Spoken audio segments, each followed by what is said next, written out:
sir. Ajit sir, he will be speaking on impact in higher educations and way forward.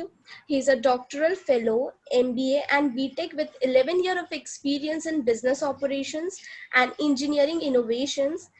Over to you, Ajit sir. Thank you.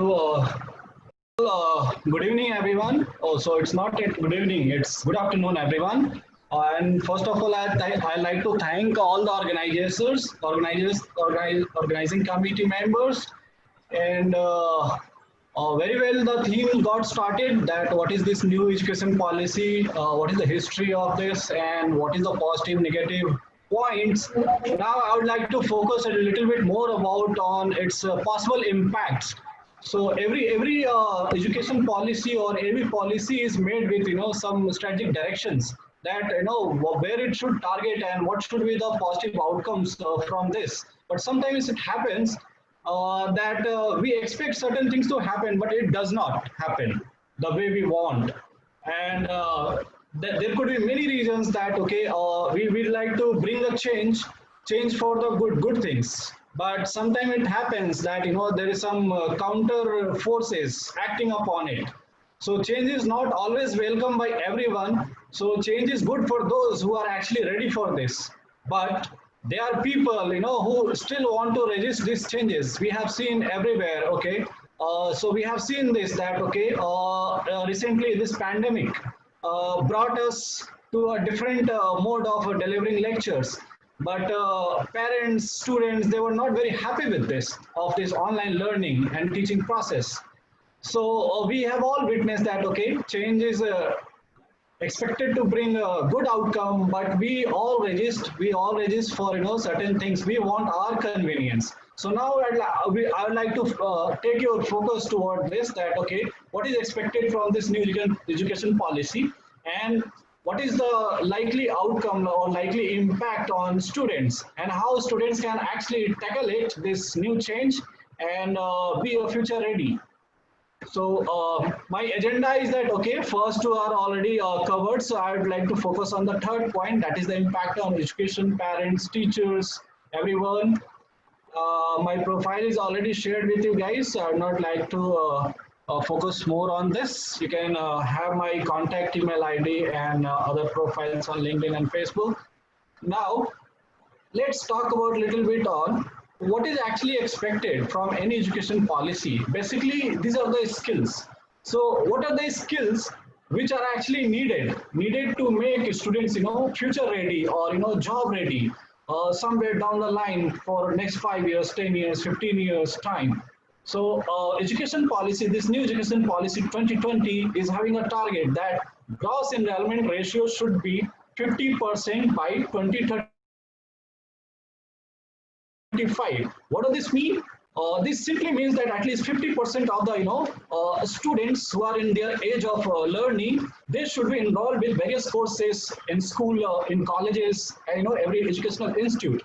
The nature of education could be maybe traditional, vocational, some professional, maybe some diploma and other things as per interest by students. So there is a lots of flexibility given in this new education policy. But one has to understand, if you want to become market ready, job ready, what you need to understand that where lies the opportunity for your future job. So now we have seen that lots of digitalization is happening. We all have got different gadgets which is actually coming with lots of artificial intelligence and new software. New things are coming up. So one man is actually equipped to work for many men. So in this case, what do you need? You need new skills. And for new skills, if you want to tackle new job opportunity, you should have certain domain knowledge where you would like to work, be it art work, be it engineering work, lawyers work, and whatsoever. And apart from domain knowledge, you should also have your mindset, your brain. It should be so trained, so sharp that it should be able to solve any simple or complex problems. Now, you should also have your presentation skills. So unless you go through some rigorous training in educational institute, you will not be able to present yourself, your skills, your experience.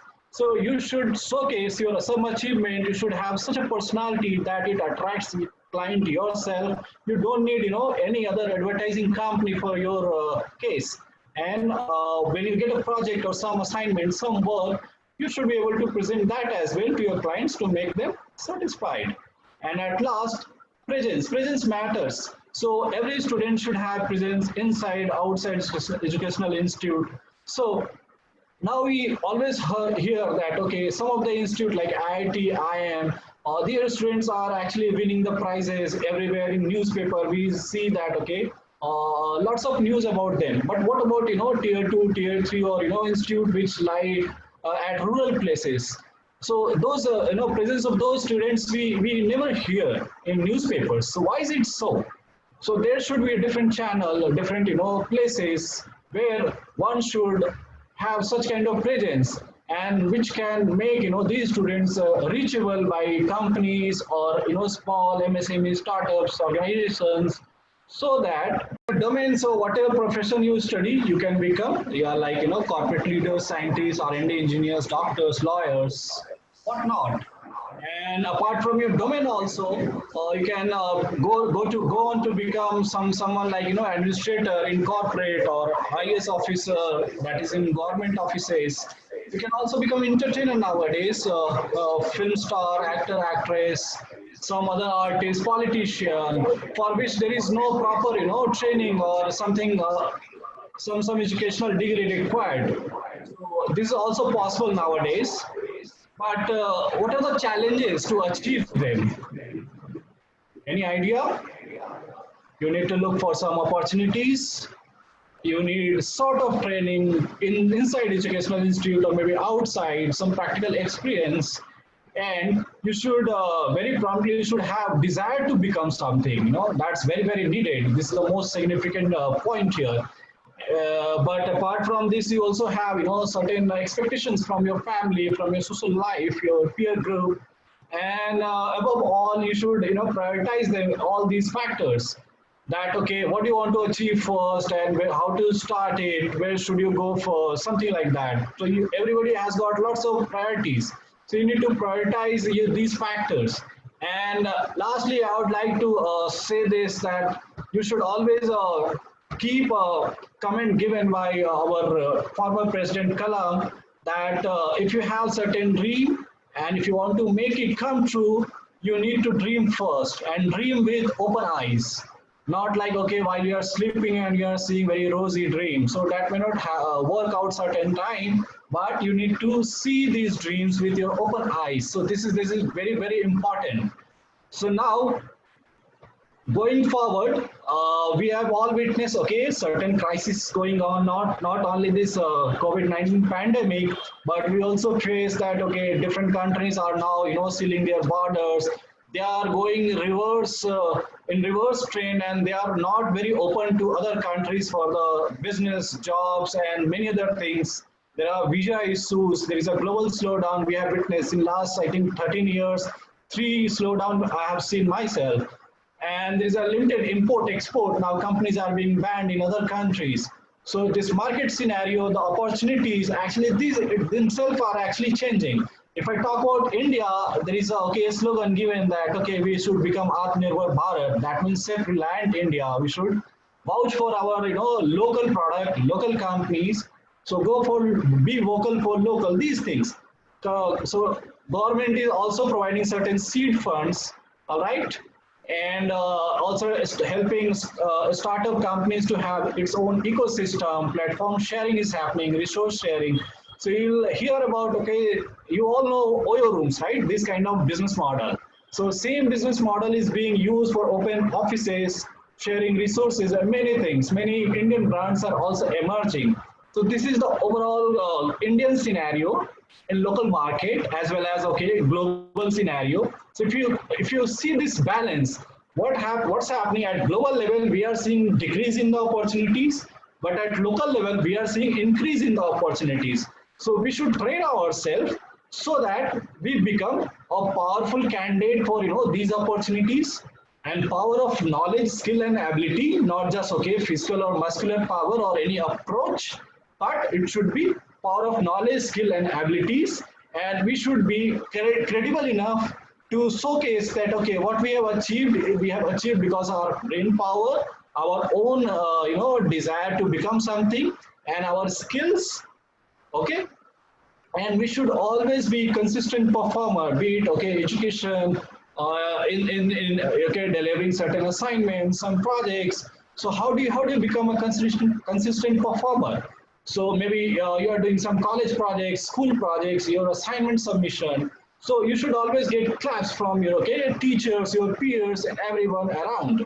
So this is one of the indicators of being consistent performer, and you should also build relationship with okay senior professionals, your seniors, that okay what challenges they faced and how they overcame. So like that, you will get lots and lots of feedback. So improve your own performance. Now, impact on higher education and way forward. So what is going to happen with many different higher educations institutes? So we have some certain example about IITs and IIMs, but what will happen to medical institute? What will happen to certain institute which has got a mandate by government of India only earlier that they'll be solely focused on some specialization only, like IIM. They only give management education. AIMS, they only give medical education and research. Okay, so they are okay. Some NIFT is there, which always work on research and teaching for a specialized program focused on fashion technology only, fabric design and certain things. Okay, so what is going to happen with these institute, and then tier 2, tier 3 institute, and institute which is at rural area. But just try to recall the first point. Government has said this particular policy is actually going to affect those institutes, okay, which is capable of having large number or mass level of students getting enrolled, in their system. So particularly this National Education Policy 2020 is going to focus more on those institutes which has got big campus, large infrastructure, and capable to absorb lot many of student enrollment. So, but I believe that this specialized institute, autonomous institute, will not be touched for now. Okay, unless the director or the management of these institutes themselves propose that they want to expand in other, multidisciplinary courses, they will not be touched. Instead, different districts or rural areas, their new educational institute will come up, which will having capability of enrolling large number of students. Now, how to understand which institute is good, which institute is not so good, and where should you focus on? So these institutes will be categorized under 3 categories. First is research-oriented institutes, which will be very much specialized, like AIMS, IIMs, IITs, NIFT, this kind of institute which focus on very high level of specialized courses, and too much focus on research output, not okay the number of students passing out every year. Then there will be another set of institute where focus will be on teaching and enrolling more and more number of students, and there could be a set of institutes which will be actually hybrid in nature, little bit of research and little bit of teaching. So these 3 kind of institutes are being talked on, and some policy will be made. I think there is a brief discussion about this particular thing also in current new policy. And then what will happen to students? Students would be given chances in very early in their education system, the school education, or secondary, senior secondary, higher secondary education, that coding is becoming mandatory at 6th level, 6th standard. Why? Because coding is the future, and coding nowadays is not so difficult, which it used to be 20-25 years ago. Now systems are so powerful, computational power is so much with our computer system or programming system, that even if you write certain things layman's language, if I speak something, computer is able to program itself, okay, what you are speaking and what you want your computer to do. So such is the power of AI. So having certain set of skills of little bit of coding, and without coding knowledge also, a student can become future ready. But the thing is that you should be knowing which new technology is actually there in the market, which is coming up. So this computer education has itself changed. So computer education is there in school education, but this education itself is so much advanced nowadays. So this advancement should be part of our curriculum at very early stage. Then not only dual degree, but parallel education systems would also be encouraged. So dual degrees, okay, span of let's say 4 or 5 years of time, you get not just one degree, maybe dual degree. Like okay, you get BA and MA, B.Tech, M.Tech, something like that, or B.Tech or MBA. But there is another system also coming up where you can get enroll yourself full time somewhere and in some other institute, maybe part time, or you can enroll as okay distance learner student. So maybe like you are very much interested in focusing on career in some very research oriented institute, maybe like you are enrolled at AIMS, but you also want to learn some music. So you can go for some distance learning education and other things. Maybe you are very much interested in political science, so you can also enroll at okay part-time or distance learning mode at somewhere else also. Earlier it was not possible, but now this also become possible. This is called parallel education system. So this is also going to be encouraged. Now, at last, if you want to become future job ready, there should be lots of focus on learning by doing, not just okay rote learning thing where you used to okay memorize certain things, pass the exam with very good marks, and when you go to a company, you find yourself that okay you are facing lots of issues.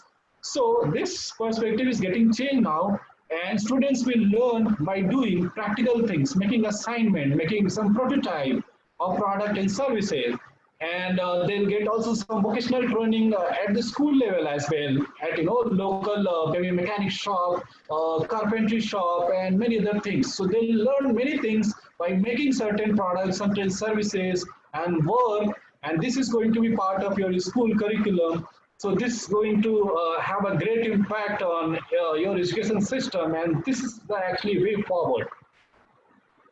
And if you really want to improve yourself, so I have prepared certain bullet points, certain guidelines, okay, enroll for the courses for different skills, which is going to help you as per your dream, your desire, what you would like to become afterwards.